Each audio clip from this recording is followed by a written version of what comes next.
Got some lantern videos.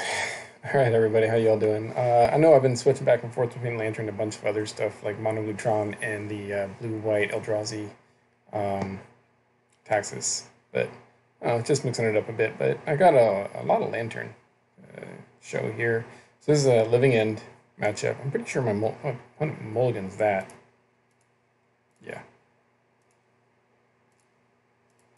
1, 2, 3, 4, 5, 6.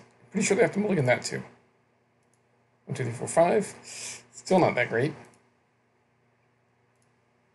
And they're scrying. I'm guessing they're hoping that these two will help them out. And they do have a Simian Spirit Guide, I guess, too. But we'll see. Um, and I think I said I was going to keep this hand. Did I? Let's see. Yeah, I kept.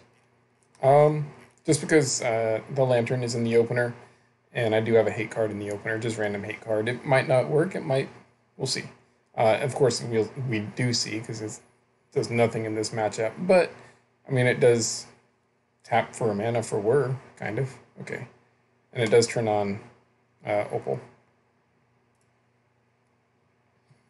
Now I do have Opal online on turn one, which is pretty cool. Uh, there's a lot of discussion as far as the spreadsheet goes on that, but um, yeah, and go ahead and play the card that does nothing for now.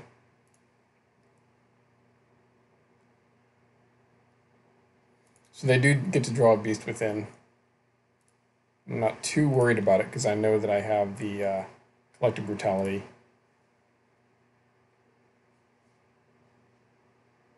And go ahead and get that Beast Within.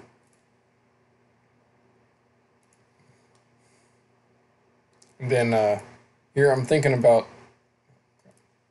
whether I want to Stirring or Needle, because I could Needle to shut off the cycling here.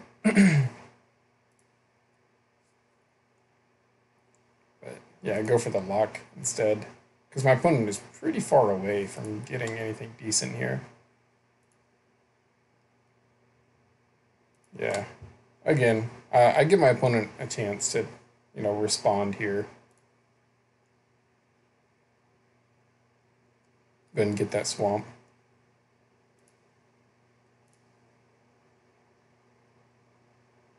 And then trying to figure out what I'm going to needle now.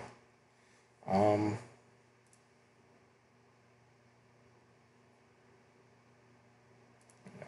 Fulminator Mage does seem like the best choice here, because they are going to get that Living End at some point, and they do have Fulminator Mages in the deck. So that way Fulminator Mages are just dead draws for them. And myself, looking for that bridge, and I get it. They don't have an Ingot Chewer, so I'm pretty set here now.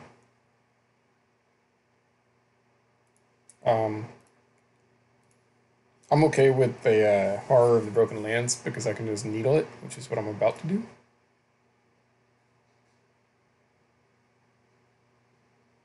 My opponent asked for clarification on whether or not it shuts off cycling. So I do explain, yes, it does.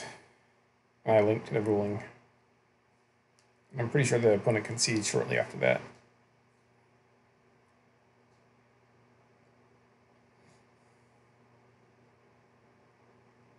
And go. 1, 2, 3, go. Yep. And game 2. I'm expecting, of course, more Ingot Chewers, Ancient Grudges, stuff like that. So, Damping Sphere will slow my opponent down a good deal, so that they can't just, what's it called? It's just Cascade super quick.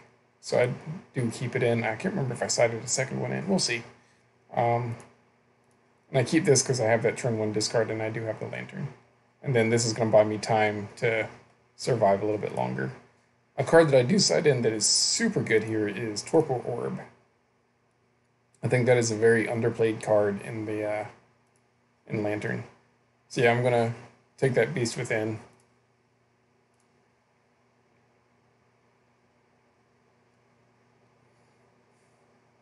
Yeah, don't blow up my land, but it doesn't really affect me too much.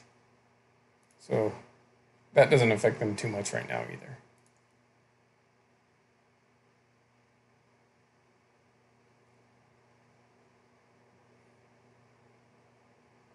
So I've got a lot of time here. Oh, opponent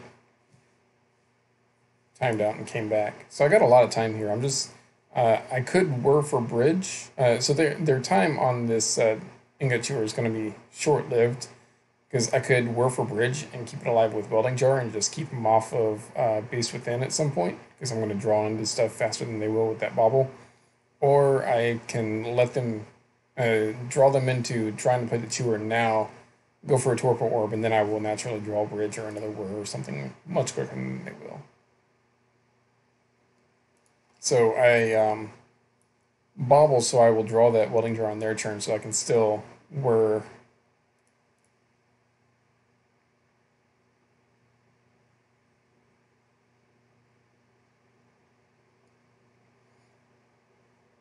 So yeah, in response to that, I'm gonna go get that torpor orb, and I mean, I've got a good amount of time before I die to that.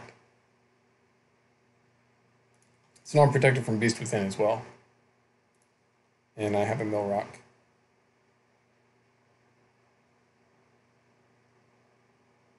Don't want him to have a cycler. And there's very few cards in their library that matter at the moment.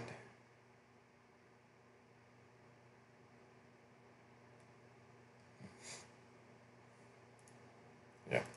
I accidentally misclick. There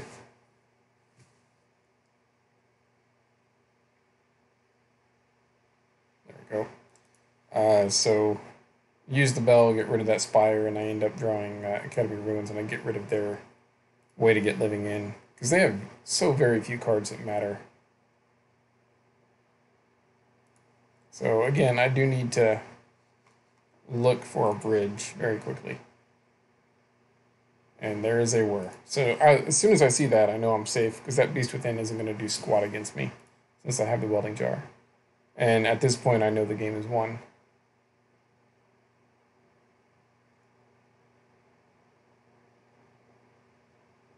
And I get a dude. So now I can just whir for bridge and easy sailing. They forgot to take a counter off there.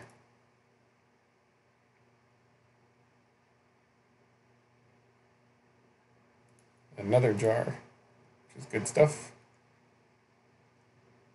Now I am a little bit worried, so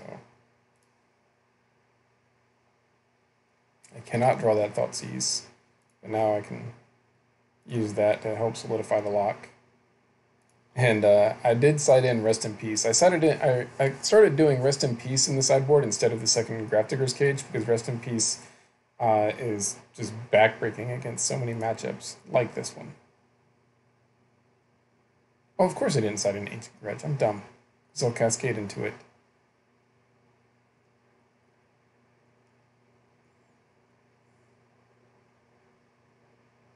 And opponent concedes.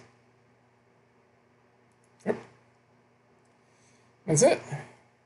Rest in Peace is a pretty good card. There's a few videos here that I'm going to record today that Rest in Peace just shines. So